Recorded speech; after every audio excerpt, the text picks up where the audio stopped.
Two divers drop from the same boat and have completely different experiences. One leaves a silt storm filming a turtle and the other struggles to see anything. Is that an agency problem, an instructor problem, or a training design problem? I'm Don, an experienced diver who has traveled the world, seen and spoke to many divers, and have heard many perspectives. And one thing is I can say for certain, the answer is not always straightforward. In this video, we'll examine why certification philosophies differ and how that affects new divers. You'll see how speed, structure, and flexibility shape real competence underwater, one way or another. And here's the uncomfortable truth some of us may be seeing with diving with unfamiliar divers any given week. New divers often struggle with buoyancy, trim, and gas management during their first independent dives. That doesn't make them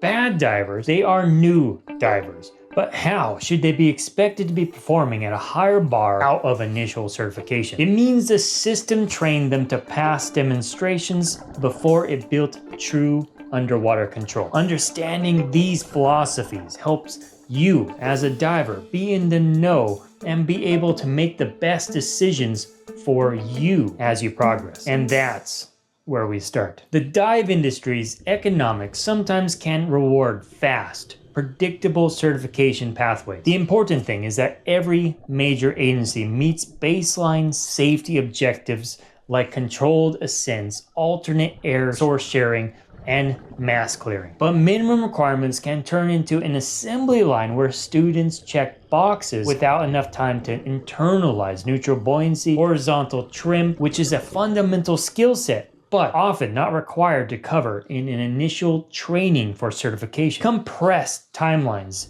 limit deliberate practice on the fundamentals. 2 short pool sessions and a handful of open water dives are rarely enough to build muscle memory for buoyancy, breathing control, and propulsion. Industry surveys report mixed trends in entry-level participation, which keeps pressure on throughput and accessible pricing. So the important takeaway is often with group classes, it's more about evaluating your skills. Usually the instructor is not going to have individual time to spend with you and improve those fine skills because of the class size, but it also reduces costs of the class as well. So there are pros and cons to the system. It can incentivize large classes and less individual student time and development. That pressure encourages rigid timelines and standardized lesson plans. An instructor may know a student needs more pool time on buoyancy, yet the schedule and pricing often push the class forward. These systems tend to favor short and rigid classroom structures, but push knowledge and skill across several more courses as opposed to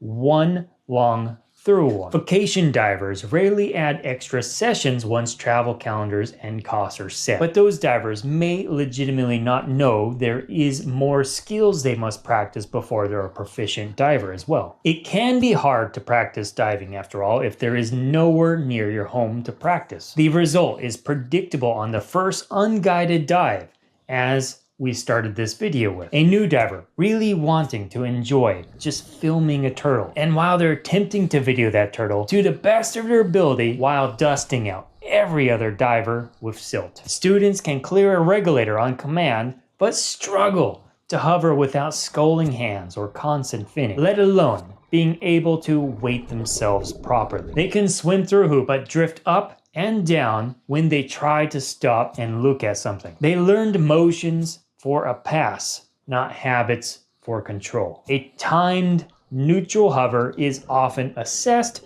but the exact duration and criteria vary by agency and update cycle. Surface signaling devices are introduced broadly, but full DSMB deployment is not universal in basic open water everywhere. Fast certification can still be safe, as mentioned. They do cover all necessary safety skills, yet it often delays mastery. And those delays show up as anxiety, silt, and short dives when instructor or dive masters are no longer helping to manage buoyancy moment by moment. But let's take a look at the other side of the coin, a more rigid and structured course that ensures divers have everything they need to be skilled divers by the time they graduate, such as passable buoyancy, trim, task loading for taking photos of those turtles, and deploying a DSMB.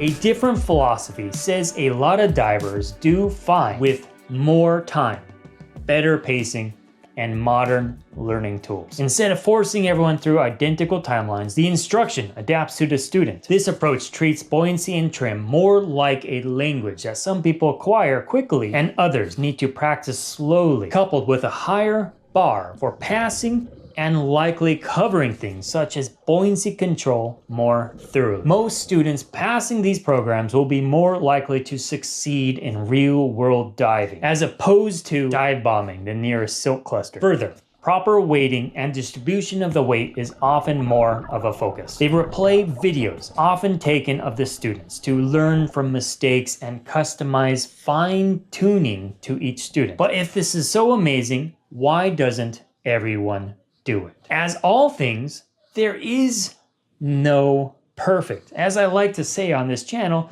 there's always trade-offs. As earlier I mentioned, with broader programs, students are guaranteed a baseline of education, and education is consistent. In other programs that are more adaptable, there is a need for stronger instructors to understand and adapt the teaching to any given student. Without that, it might be possible to miss or focus less on critical pieces that should be taught and instilled in a diver. In addition, these courses are often longer and may cost more, as the courses tend to be more thorough. Because these classes are more thorough, they may be harder for new divers to get a spot into, leading to months to get basic training depending on instructor availability. And of course, longer courses can be a challenge for vacationers and may cater to more local divers. But added deliberate practice on buoyancy, trim, and propulsion often yields calmer divers with better air consumption and less environmental impact. This flexibility and in-depth first approach aims to fix the exact gap the assembly line approach created. In some ways, one system balances out the other. It offers the time and feedback many students need to convert demonstrated skills into dependable habits. If a new diver can leave training with neutral buoyancy on demand, everything else gets easier and safer. And by the way, if you're enjoying this video, now is a great time to like and subscribe. I post weekly content to help divers grow their skills, build confidence, and explore the ocean with curiosity and care. And by the way, if you're interested in a monthly newsletter to keep you updated on the latest and greatest the scuba diving industry, sign up in the description below and I'll see you there. Ultimately, I wanted to allude in some ways that it's good to have options, as both of these systems do have some pros and cons. While this video is not trying to target any particular agency, there are over 50 recreational certification scuba diving agencies that will either fall in more rigid and more streamlined approach or a flexible and thorough approach. But of course, it's not even always that simple either, because no matter what agency, usually you can hire private instruction too.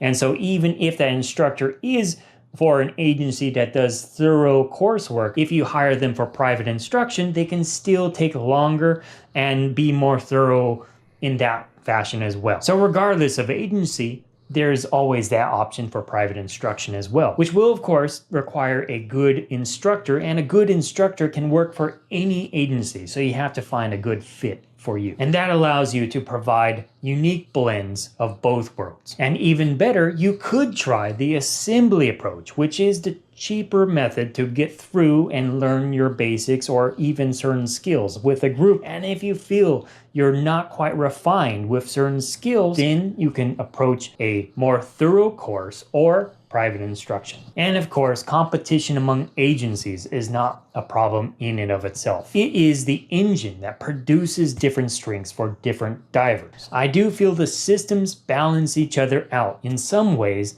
like yin and yang. And of course, in my own diving journey, I personally appreciate having chances to take many courses across several agencies and different instructors and getting an idea of what their core foundations and focuses are on. But all agencies must adhere to strict guidelines of safety skills. So it's really how much detail beyond that you might receive from a flexible but thorough course structure versus 2 to 3 more rigid but streamlined course structures. Ultimately, as I mentioned earlier, with a good instructor, regardless of the agency, you can learn all of the materials. It might be more of how much time the instructors have to give you for each and the expectations for you to pass that differ. In some traditional cave diving agencies, they tend to focus a lot more on horizontal trim, stable buoyancy, and controlled propulsion, and that teamwork discipline are baked into the course structure from day one rather than postponed to later specialties. While in more streamlined agencies, they will split these up into many different courses that you could potentially take over time. However, as I mentioned earlier,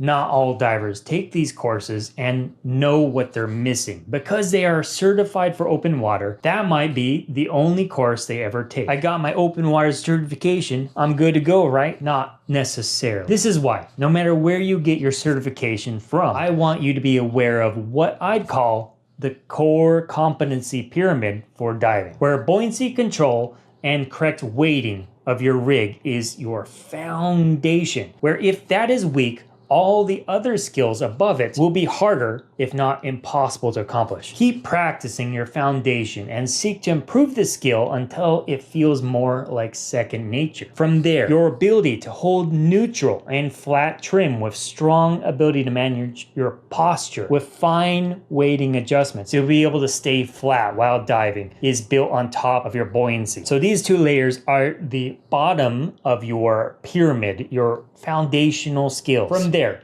you have your ability to move in water efficiently. That ability to position yourself and control that position in the water is an important one, and it will be built on top of your trim. Lastly, all skills, be it emergency skills or even videoing that turtle, will be built on top of that. These are skills that require task loading and of course a strong foundation to be able to accomplish calmly, let alone in a real emergency. Your ability to do all the skills will only improve with minor and definitive improvements to the core competencies below it. So now, regardless of where you get your open water and the style they teach and break courses up into, you have a guideline of what you need to be proficient with. Keep practicing this with your chosen agency until you feel you're in a good place. From there, the variety then exists because the market rewards programs that match training style to student goals. Vacation divers who need a quick, recognized path gravitate to standardized programs that are cheaper and usually more consistent assembly line style. Divers eyeing caves, wrecks, cold water, or long-term progression benefit more from foundations that emphasize trim, buoyancy, and propulsion mastery immediately with more thorough and longer training. The single most important variable remains the instructors you meet along the way and their ability to customize what their knowledge is and customize it for what you need. A great instructor inside any system will give you thoughtful weighting, structured buoyancy drills, and enough feedback to imprint good habits. It might take additional courses to get there, or it might be served all in one. Likewise, it's also important for you to consider the list I gave as core competencies. So that way, no matter where you go, you have a rubric to know where you are in that core competencies, and if you truly are a proficient diver. Until you feel confident with that pyramid, you may still need practice, so you aren't the one dive bombing the silk clouds when you dive. It may take a bit of time to get there, and different agencies offer different paths for different types of divers. And of course, different instructors can customize education to what fits your needs. But all agencies ultimately converge and give you the skills you need with a good instructor. And another facet that I didn't even talk about, and it goes beyond agencies and maybe more of the instructor, is also community. Because what's going to get you into water and mentorship and improving your diving more than anything else is a strong community and feedback system that makes you a better diver. That's something to look out for and is more precious than you can imagine. So the certification ecosystem is not broken. It's a competitive competitive market that offers different strengths for different divers. Standardization helps travelers. Flexible pacing and more thorough eyes on these skills help learners who need more time to internalize buoyancy and trim, while technical inspired foundations help divers who want precision from day one. Match the philosophy to your goals and choose the instructor who will invest in your buoyancy, trim, and propulsion from that first session. In this video, we keep it light on calling out specific agencies, but I'm sure some came to mind as I spoke to different methodologies. In this video here, I try to go a bit more into detail about different agencies and how they differ. You can check it out next. And if you're looking for some tips to reinforce your own training and ideas about how to improve, check out this series here next. The more you know, the more you'll love and protect the ocean. Until next time.